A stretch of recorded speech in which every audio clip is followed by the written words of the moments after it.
For any piece of media, it's incredibly important to hook your audience and get them invested in whatever it is that you're trying to present them with. For instance, a lot of YouTube videos these days will try and do this with a catchy thumbnail and a fast-paced, loud intro that delivers the core idea of the video up front first and foremost. And it's not just YouTube videos. A lot of other pieces of media, like TV shows and movies, will try similar techniques to get their audience's attention. They'll try to open on a really strong, high note in order to hook their audience, grab their attention, and keep them invested so that they keep watching. But what if a story did the opposite? What if instead, a story slowly drip-fed you information about its characters and its world, and then used those small moments to build up to a large emotional crescendo, and used that to hook you instead? In this video, I want to talk about a game that does exactly that. I want to take a look at Clair Obscur Expedition 33, and how it hooks its audience by making them suffer. So, spoiler warning for the prologue of Clair Obscur. I'm only going to cover the first hour or so of the game, but still, it definitely hits different when you experience it for yourself versus listening to some goober on the internet talk about it. We open on a few dolly shots of what looks like a half-destroyed or warped version of Paris, with a f***ed-up version of the Eiffel Tower and a giant stone monolith being the focus of these two establishing shots. If you're jumping into this game completely blind, this immediately gets you to start asking questions. What happened to this place? Is this the real Paris that I know? What the hell is that giant pillar, and why is there a number 34 on it? While we, the players, mull over these questions, we cut to our protagonist, Gustav, as he contemplates the same monolith that we are. This already gets us into his headspace. It already makes us, the players, connect with this character. We're both kind of looking at this obelisk and asking questions about it. Then, the game does something interesting here, and by interesting I mean the thing that's not the most obvious thing to do. Instead of answering any of those questions that we have right away with some sort of narration or inner monologue from Gustav, it makes us shift our focus directly to Gustav himself. Almost as if to say, hey, look, I know you got questions, but this guy right here, he's what's important right now, so let's focus on this, alright? It does this by literally framing Gustav within the shots, using the foliage and flowers around him, and then again with the balcony and housing that he's standing in. And again, I think this is pretty interesting and kind of a big brain move, because Gustav and his relationships are the driving force behind the setups, payoffs, and the suffering at the emotional epicenter of this prologue. We do get to learn more about this world, and those questions that we have do get answered throughout the rest of this prologue, but that comes after we get to know Gustav. And again, I think this is done intentionally to really make us relate to Gustav so that we can kind of feel like we're in his shoes. He matters to us, and so the things that matter to him should also matter to us. And right after we establish that Gustav should matter to us, we shift our focus to show a single flower highlighted by the natural light within the game, almost like someone's shining a spotlight onto it. And this is visual storytelling 101, right? It's not exactly subtle, but it is impactful, right? It's showing us, hey, this flower is important to Gustav. And remember, what's important to Gustav should be important to us. And we soon learn why that flower is important to Gustav through a conversation that he has with Maëlle. Here's that conversation. If you're gonna give someone flowers, you should probably do it before they wither and die. What, the flower? Or Sophie? Ooh, dark. Sophie would approve. Hey, you said it, not me. The others are waiting for you. You're supposed to be helping with the festival. With what? Putting up 3 tables? They'll manage. You underestimate Lumiere's enthusiasm for the expedition. There's at least 5 tables. Marvelous. Have you tried throwing with your other arm instead? If you could hit the paintress directly, that would actually be useful. You know, hobbies don't always have to be useful. I'm enjoying the uselessness of today and readying my usefulness for tomorrow. And soon, I'll get to do a lot more than throw rocks. That's what all the other expeditions said. Hey, you know they gave their lives to lay the trail for us, right? Yeah, I know. Sorry. Yeah.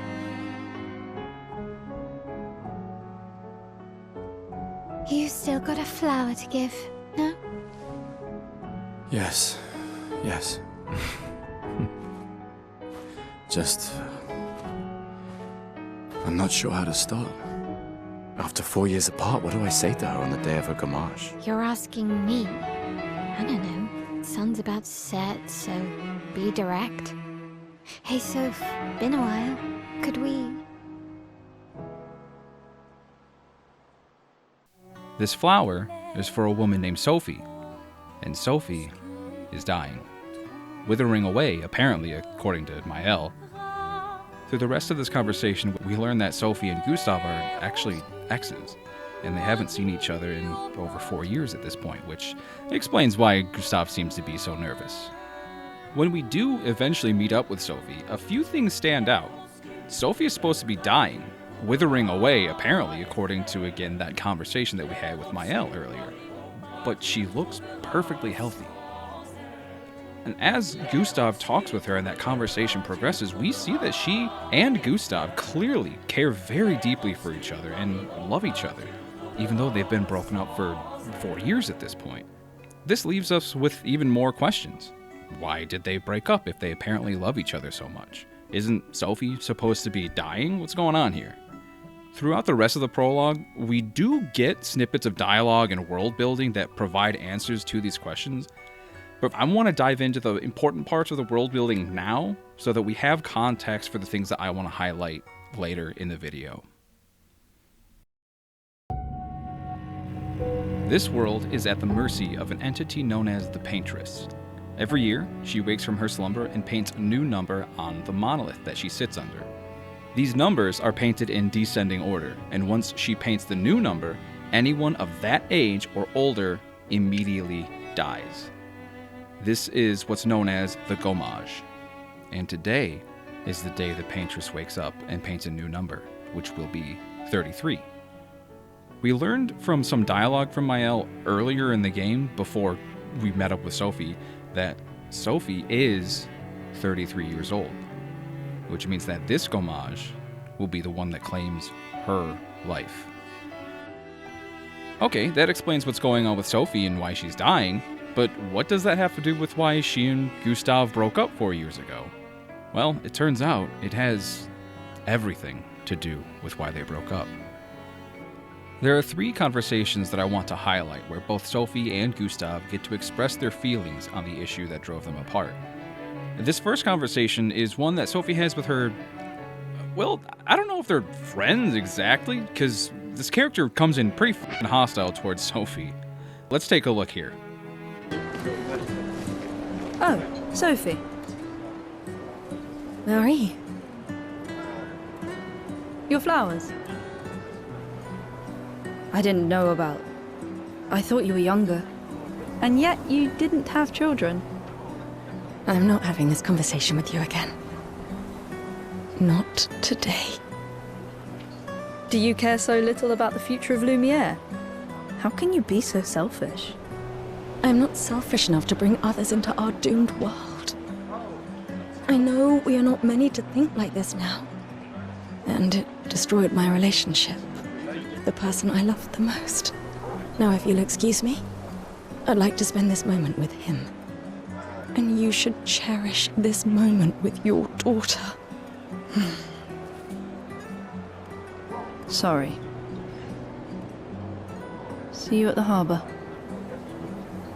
Good luck, Mary. This conversation addresses the idea of having children in this world and the 2 major schools of thought on that subject. Marie believes it's their moral imperative to have children in order to make sure that the citizens of Lumiere don't die out. Whereas Sophie can't bear the idea of bringing a child into this doomed world. From this conversation, we can already start to piece together what happened between Sophie and Gustav, particularly with Sophie's line, "It destroyed my relationship with the person I love most." But let's examine that second conversation now. In this conversation, we get Gustav's point of view on the subject of having children and his worldview as a whole. You really think you're doing something, eh? Out there? Maxime, you're drunk. None of you ever come back. You go and you take our resources and you waste it all on a f***ed-up hero adrenaline fantasy. And still, she kills us. You should go home. Where's your daughter? Where do you think? Mourning her mother on the anniversary of her death. Of all their deaths. Then maybe you should be with her. I can't look at her. She's just another reminder that nothing we do matters. Nothing. We hope and we persevere, and still they die. They all die and we can't stop it. We can't save them. We bring another generation into this world just so they can watch us die before they're even old enough to understand why. That's why we're going. We can save them. With our Lumina tech. The Paintress. The Paintress? What? What's a scrawny like you gonna do to the Paintress, eh? We're already dead. You're just catching up. Maxime. Forget it. Bon voyage. Here, we see that Gustav has a more optimistic view of the future. He believes that the expedition can defeat the Paintress, so that, in his words, she can't steal anyone else's future. After every gommage, a group of volunteers, collectively known as an expedition, venture out to the main continent outside of the city of Lumiere, with the goal of defeating the Paintress so that, again, in Gustav's words, she can't steal anyone else's future. These expeditions are named after the number left by the Paintress on the monolith. There's one exception to that, but it doesn't really matter for what we're talking about here today. The next expedition to venture out, the one that Gustav has volunteered for, is Expedition 33. Oh, that's why they call it that. It's this belief, this hope for the future, that drives his more optimistic view on having children.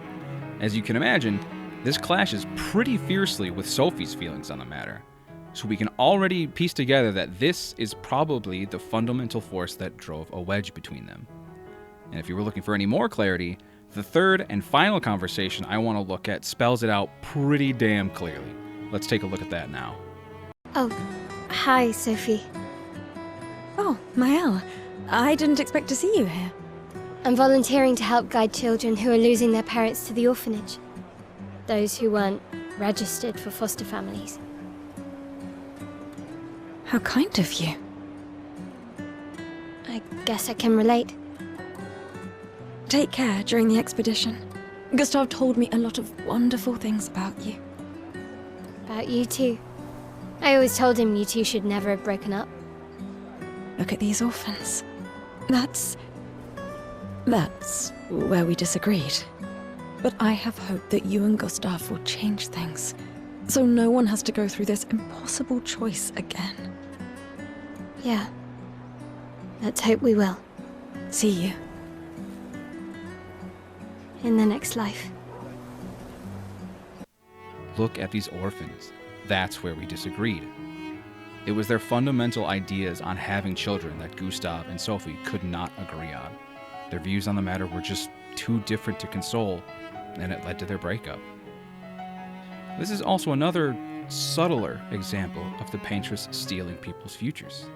She's, of course, literally stealing people's futures by killing them, but she's also metaphorically stealing the futures of children who would have otherwise been born. She's robbing two people who dearly love each other of the future they would have otherwise had together. As Gustav and Sophie head down to the harbor to face the gommage together, we get one final example of just how much they truly love and care about each other. These three kids, Gustav's apprentices, come up to them and present Gustav with his expedition uniform. They point out that they shortened one of the sleeves so that Gustav doesn't have to keep rolling it up over his prosthetic arm. And they let slip that Sophie was the one who taught them how to do that. This small moment shows that even after 4 years of not seeing each other, Sophie was still thinking about Gustav. And you can tell just how much Gustav is touched by this gesture. You did this. Gentlemen, that was supposed to be between us, yeah? I wanted to do something for you. Soph.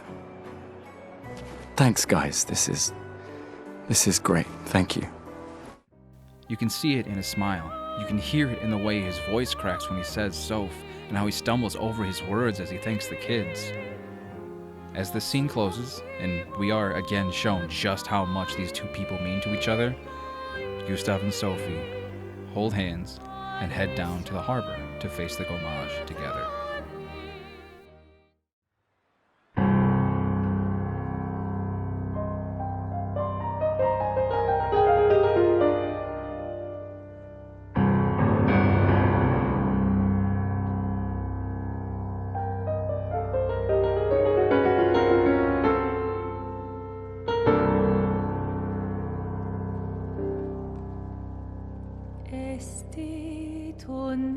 We get a good look at all the people who have come to face their fate.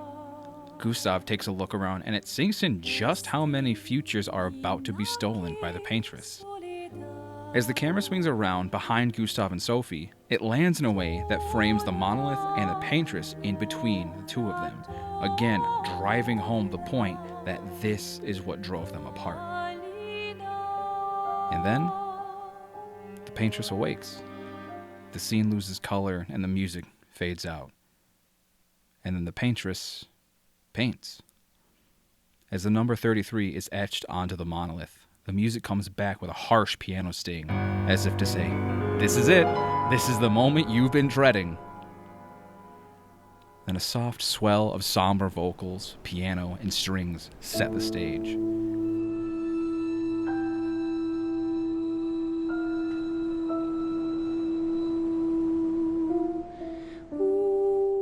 We see that the Gommage isn't some bombastic, gruesome death. People aren't coughing hopelessly or dropping lifeless to the ground. They just vanish.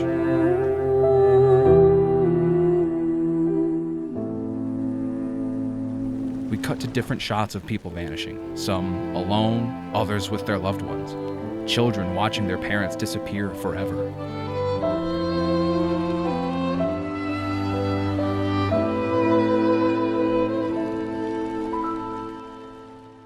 We see that the sky above Lumiere is filled with the petals that are left behind after countless deaths.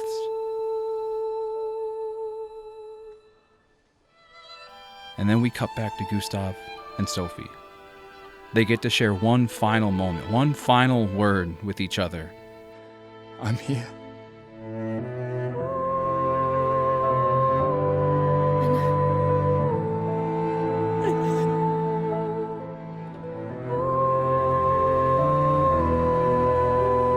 And Sophie begins to fade, and the music swells up again, and it's just like, God damn! Come on, man, that's not cool! That's not cool! You can't do me like that!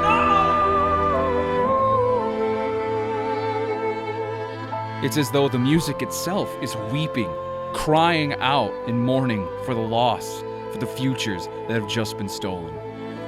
When we next see Gustav's face, we see that it, much like mine at this point, is strewn with tears. He looks around almost in disbelief. And then his gaze lands on the Paintress.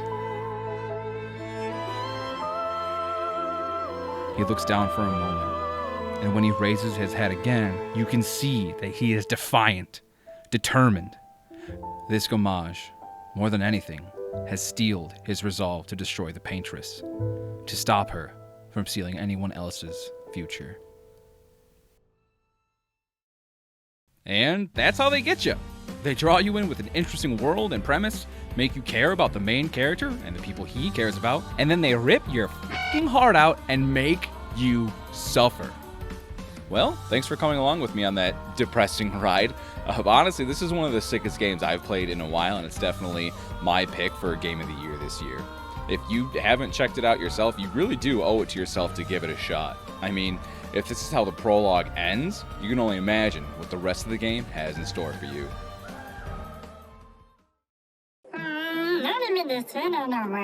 Wait, that's not the end of the prologue? More suffering? What do you mean, more suffering? Oh, God. Oh, God. Oh, God!